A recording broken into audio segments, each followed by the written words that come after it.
یہاں ایک عجیب بات ذہن میں ہے، آئیے آپ کے سامنے عرض کر دوں کہ ابو جہل جب مرنے لگا تو رسول اللہ صلی اللہ علیہ وسلم نے صحابہ سے پوچھا بھائی کون اس کی گردن لے کر آئے گا؟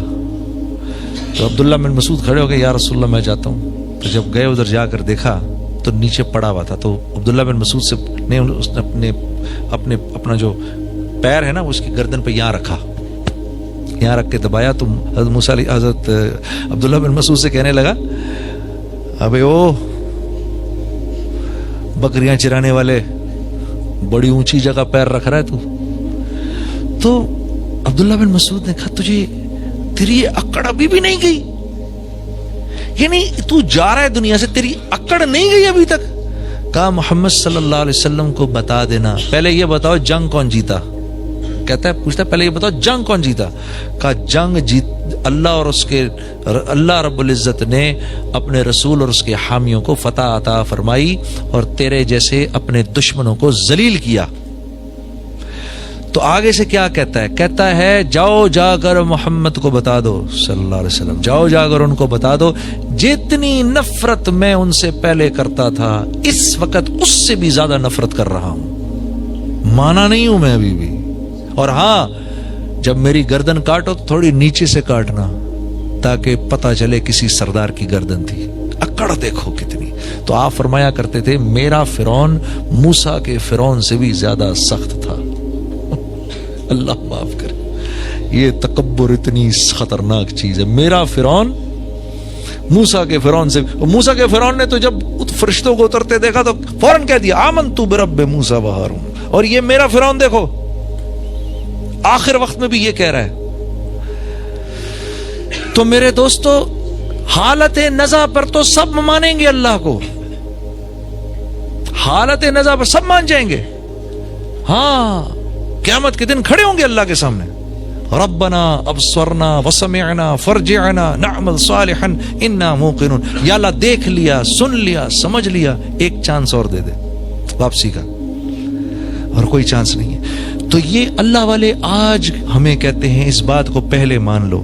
دیکھو دعوت دو گے تو یقین بدلے گا، یقین بدلے گا تو زندگی میں اعمال آئیں گے، جسم سے اعمال نکلیں گے، اور جب اعمال نکلیں گے تو پھر اللہ کی مدد اترے گی۔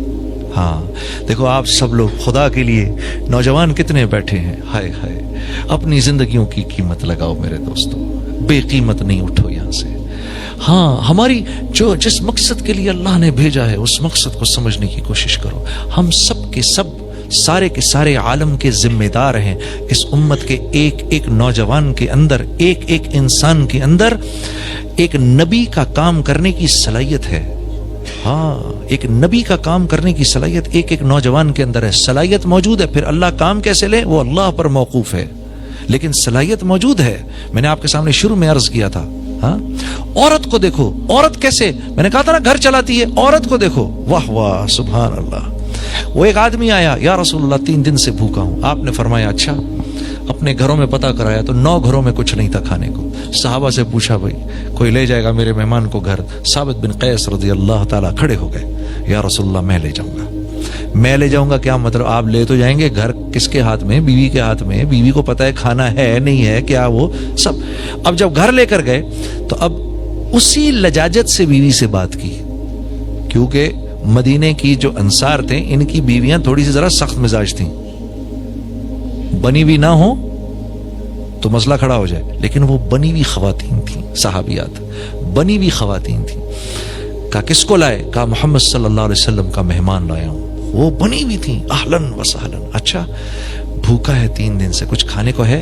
کہا کھانے کو تو تھوڑا ہے، اتنا ہی ہے کہ بچوں کو کھلا دوں، اتنا ہی ہے کہ بچوں کو کھلا دو۔ ہم میں سے تو کیا فرمایا کہ ایسے ہو سکتا ہے کہ ان کو سلا دو، ان کو نہ کھلاؤ، یہ کھانا اس کو دے دو۔ ہم میں سے کتنے کر سکتے ہیں اس طرح؟ بچے کو بھوکا سلا دیں، روتا پیٹتا، کوئی نہیں بیٹا سو جا، اور کھانا لے جا کے مہمان کے سامنے رکھ دیں۔ بنی ہوئی عورتیں دیکھو، عورت کیسے دین کی دعوت مل رہی ہے اس عورت سے۔ باپ تو کہہ دیتا ہے، اب وہ اس ماں نے کس دل سے بچوں کو بھوکا سلایا ہوگا۔ سو جاؤ بچوں، سو جاؤ سو جاؤ سو جاؤ۔ بنی ہوئی عورت، اس امت کی عورت کیسی داعیہ ہے۔ کہا ٹھیک، بچوں کو سلا دیا. اچھا جب کھانا لے کر آئیں تو صاحب ابن قیس سے نے مشورہ کر رہے ہیں بیوی سے, تمہاری کیا رائے, اگر ہم اس کو کھائیں گے تو یہ بھی ہم بھی کھائیں گے تو وہ بیچارہ کیا کھائے گا. ہاں تو کیا طے ہوا, ٹھیک ہے جب کھائیں گے مشل بہانے سے بجھا دیں گے, سارا کھانا اس کے سامنے رکھ دیں گے, یہ کھا لے, اس کے بعد ہم ہاتھ ہلاتے رہیں گے تاکہ اس کو پتہ نہ چلے کہ ہم نہیں کھا رہے. اگر اس کو ایسا لگا تو یہ نہ ہو کہ اس بیچارے سے کھایا نہ جائے.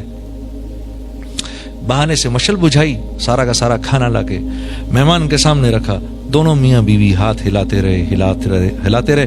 اس نے کھایا, دعائیں دی اور چلا گیا. صبح کو جب آپ مسجد میں آئے تو اللہ کے نبی صلی اللہ علیہ وسلم کی آپ پر نظر پڑی. نظر پڑتے ہی آپ مسکرائے اور آپ نے کہا, ثابت تیری رات کی مہمانی اللہ کو بہت پسند آئی.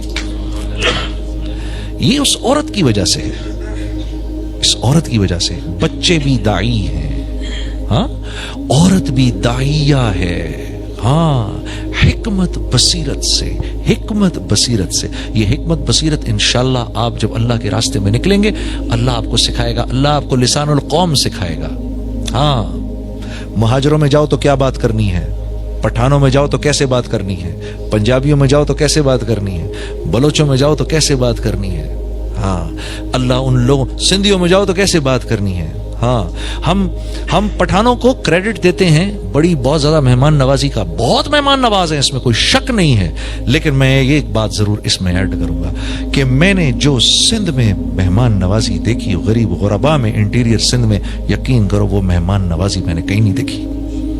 ہاں ایسی مہمان نوازی نہیں دیکھی. وہ واقعی اتنے غریب ہوتے ہیں اپنے منہ کا نوالا نکال کے آپ کو کھلاتے ہیں. ہاں اللہ نے پٹھانوں کے اندر رکھا ہے, مہمان نوازی مشہور ہے ان کی. لیکن واللہ یقین کرو میں تو حیران ہو گیا. ہاں جو غیرت کا معاملہ ہے جو ہم نے بلوچستان میں دیکھا, واہ واہ واہ واہ واہ واہ. ہاں جو ہم نے جو دین پر نہیں آ رہا, وہ ایک طرف جو دین پر آ رہا ہے اس کی دینداری دیکھ کر ہم حیران رہ جاتے تھے. ارے واہ واہ واہ واہ. تو ہم کہتے تھے کتنا بڑا میدان ہے یار, یہاں میں کیوں نہیں جا رہا. 10 دن کی جماعت بنا کر میں اور بھائی سعید صاحب کوئٹہ گئے. پھر اس کے بعد 10 دن ہم نے کوئٹہ میں لگائے. پھر ہر لائن کا آدمی آ کے ہم سے ملا, ہر لائن کا آدمی آ کے ملا. ہاں اور بھائی پنجاب کے لوگوں, تمہارے پاس تو رائے ونڈ ہے, خوش قسمت ہو تم لوگ. ہاں تو میرے عزیز دوستو, یہ امت سب سے بڑی بات, محمد صلی اللہ علیہ وسلم اور صحابہ نے بہت محنت کر کے یہ امت بنائی ہے. بہت محنت سے یہ امت بنی ہے. ان کے خون اور پسینے میں تیر کے یہ امت بنی ہے. ہم ایک امت ہیں, ہم قوم نہیں ہیں, ہم ایک امت ہیں. We are not a nation, we are an ummah. ہم امت ہیں. اور من حیث الامہ ہماری تعریف ہوئی بھی ہے قرآن کے اندر, من حیث الامہ. دوسری قوموں کا بھی تو ذکر ہے. ہاں